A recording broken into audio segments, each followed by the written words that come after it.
Chapter 10 cinema. रात के 10 बज रहे हैं। घर के सब लोग सो रहे हैं, मगर आशी अपनी नोटबुक पर कुछ लिख रही है।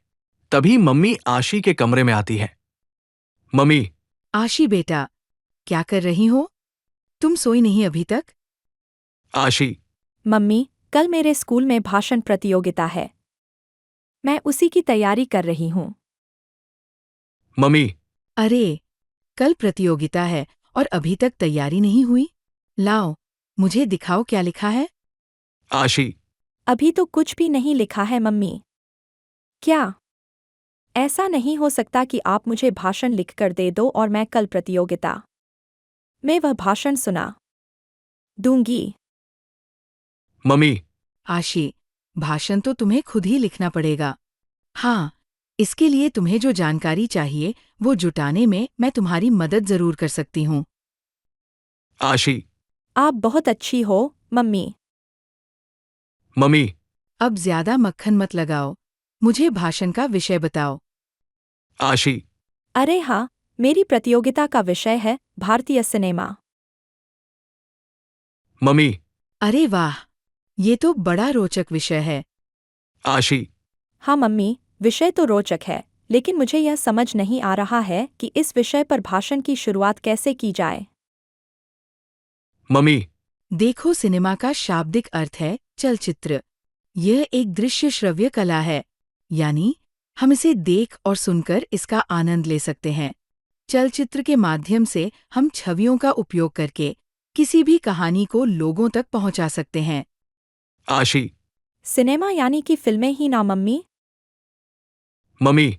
हाँ बेटा, मगर फिल्मों के अलावा भी सिनेमा अन्य कई माध्यमों से मनोरंजन करता है, जैसे गीत, धारावाहिक, लघु फिल्म, तुम्हारे पसंदीदा कार्टून और आजकल तो ओटीटी पर प्रसारित होने वाले कार्यक्रम भी मूलतः सिनेमा की श्रेणी में ही आते हैं। आशी। मम्मी, इसकी शुरुआत करने वाला तो सचमुच जीनियस रहा होगा। किसने किया था सिनेमा का आविष्कार? मम्मी। सबसे पहले वर्ष 1891 में एडिसन नाम की एक कंपनी ने काइनेटोस्कोप नामक उपकरण बनाया था, जिससे एक ही समय में एक व्यक्ति की चलती हुई तस्वीर देखी जा सकती थी।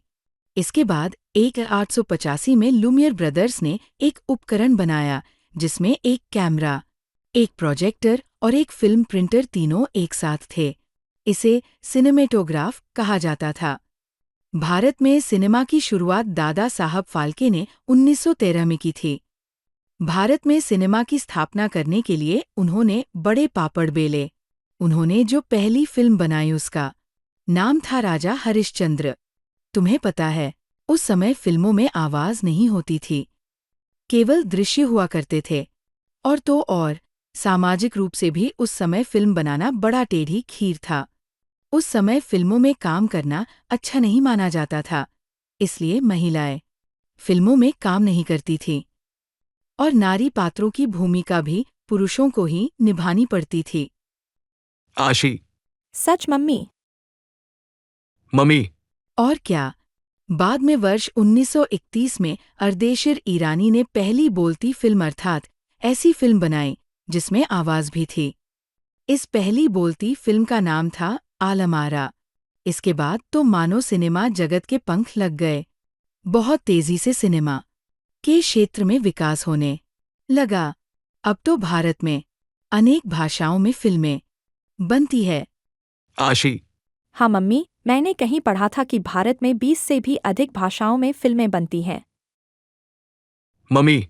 तुम्हें पता है, जैसे अंग्रेजी फिल्म उद्योग को हॉलीवुड के नाम से जाना जाता है, वैसे ही हिंदी फिल्म उद्योग को बॉलीवुड कहते हैं।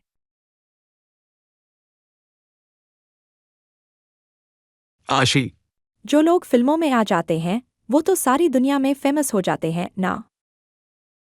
मम्मी। किसी भी क्षेत्र में जो व्यक्ति कुछ विशेष करके दिखाता है, वही फेमस होता है।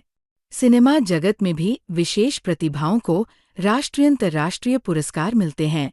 ऑस्कर पुरस्कार पूरी दुनिया के फिल्मकारों के लिए सबसे बड़ा गौरव है। ये अंतर्राष्ट्रीय स्तर का पुरस्कार है।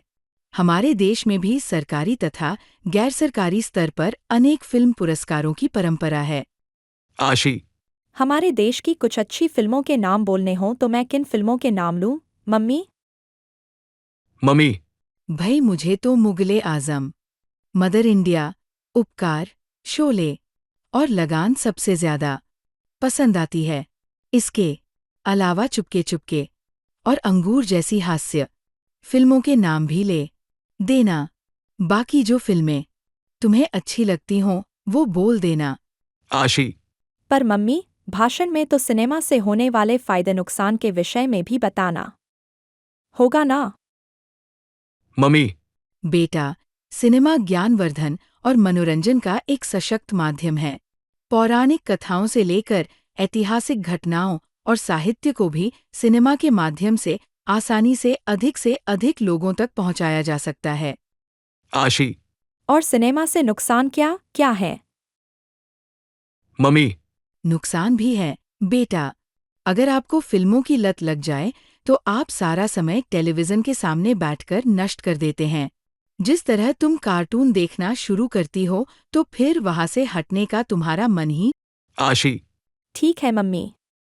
अब मैं आपकी दी हुई जानकारी के आधार पर कल प्रतियोगिता जीत जाऊंगी।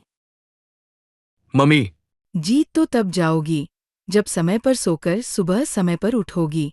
अगर ऐसे ही बतियाती रहोगी तो फिर सपने में ही भाषण देना। आशी और मम्मी दोनों हंसने लगते हैं और आशी मन ही मन भाषण दोहराते हुए सो जाती है। मनीषा शुक्ला।